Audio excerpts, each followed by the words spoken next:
What's up guys? Greg Bear here of Greg's Halfling Garden channel.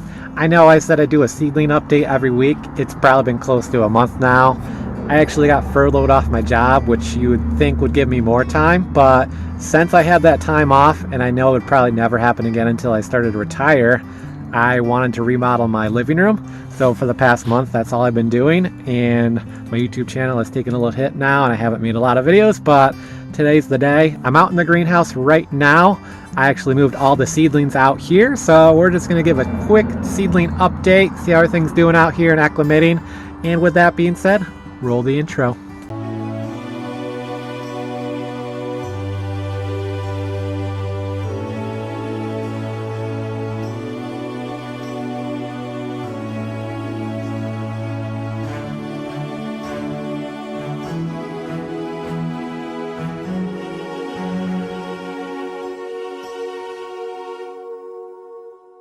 Here we are. I was just sitting in my nice foldy chair in here enjoying the weather.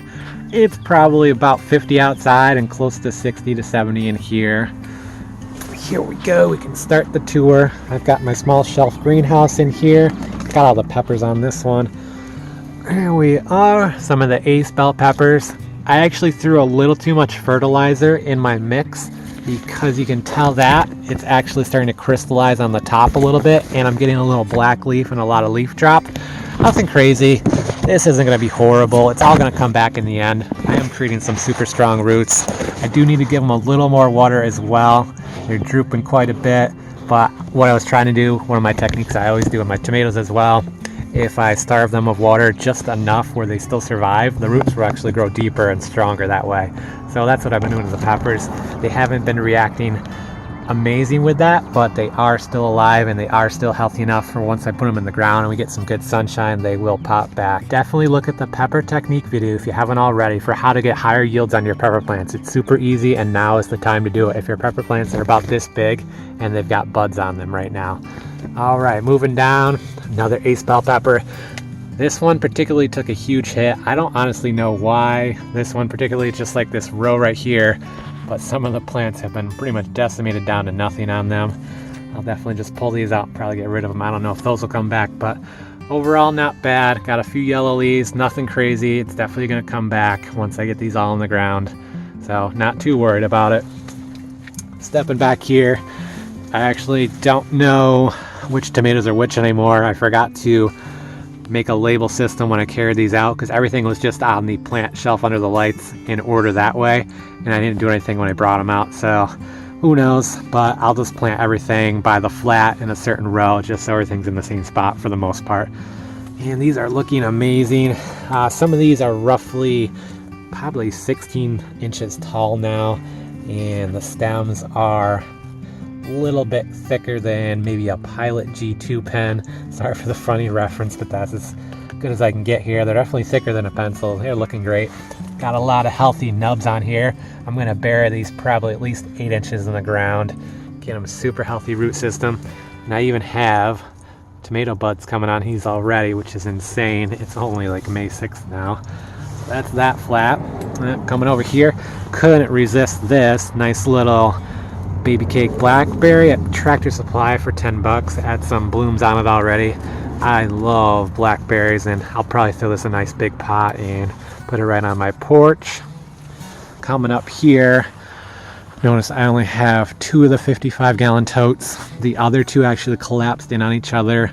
This thing totally failed pretty much. I actually went on Craigslist, and there's a guy in my area who sells 275-gallon totes, the plastic ones that have the metal cage on the outside, for 40 bucks a piece. They are 4 feet by 4 feet, so it would roughly take up this and another set over theoretically. So I'd have 2 feet left on this side, and then about a 6 foot by 4 foot area in the front. Considering it, definitely it would be more water for more thermal mass to heat this greenhouse once the temperature starts to drop in September beyond, and get a little early start of course in spring like I did this year, because the water totes actually made a huge difference. I was seeing at least a 10 to 15 degree difference at night from the inside to the outside, which before I did all these insulative measures and had the totes, it would be the same temperature inside and outside. So to see that is quite amazing. I was super pumped about it. My investment definitely paid off.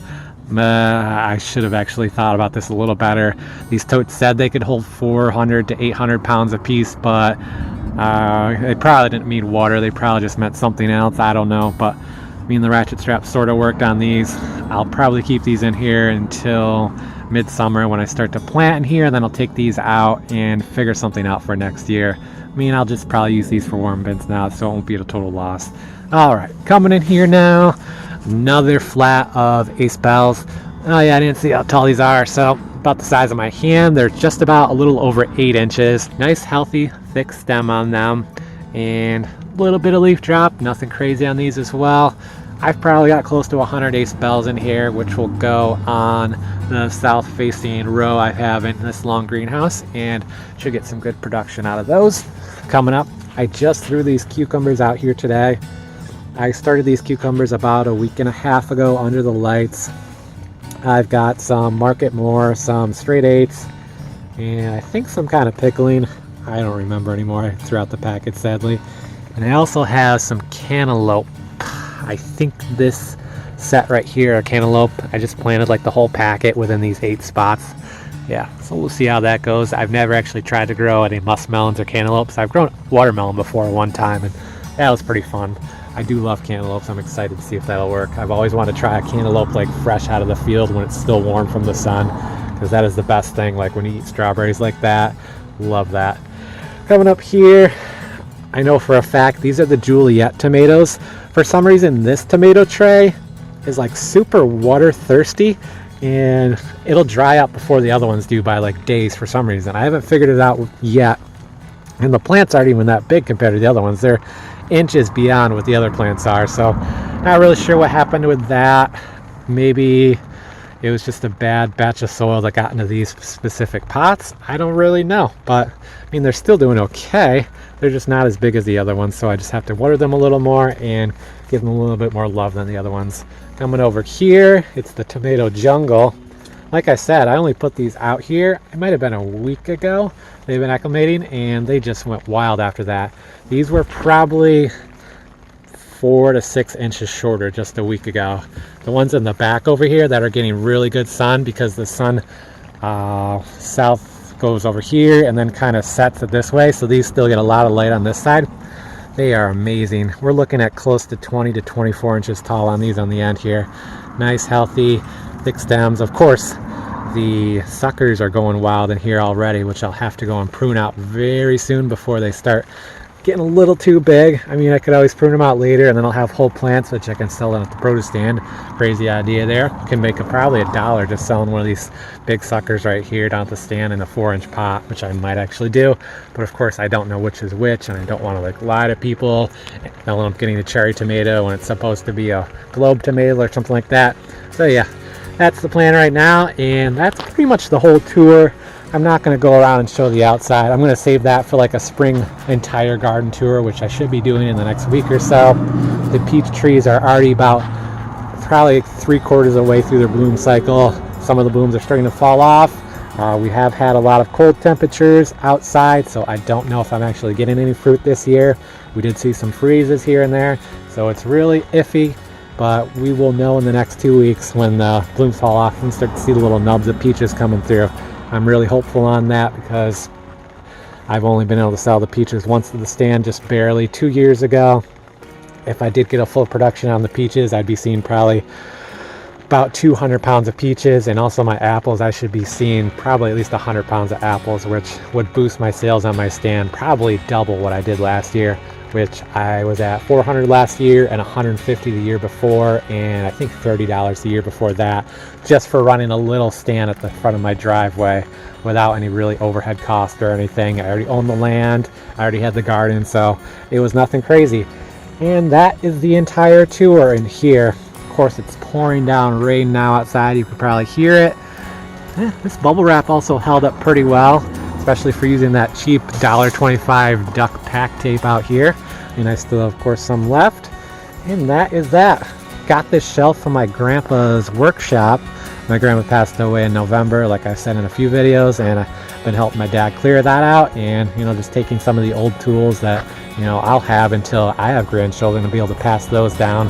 This was his shelf. He used to store a lot of his like more expensive woods, like his hard rock maple, cherry, walnut, oak, little pieces like that, because he did a lot of like little projects, like really nice little rustic toilet bowl holders and like things you'd hang on the wall and different kind of shelves and stuff.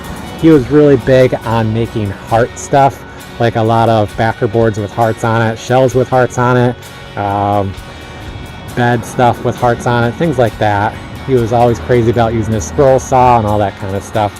Really great guy. He passed away 1997, so I really barely even got to know the guy, but from what I see, I'm pretty much turning out just like him. He loved to build stuff out of wood and just be outside and really enjoy life, and I'm doing the same right now, just enjoying growing food and growing plants and giving the people in my community something to look forward to every year, and find a place to buy cheap produce that has a lot of love put into it, because even though my end goal is to make money, I want to grow the best, most beautiful produce and put a ton of love into it, give my plants a healthy life and give my customers a healthy life. So with that being said, if you like this video, definitely consider giving it a like. If you want to stay in the know for all my future uploads, make sure to turn on the notification bell and make sure it's set to notifications on always. And of course, definitely consider subscribing to the Greg's Halfling family and become one of my halflings. And I hope to see you guys all next video. Greg Bear out.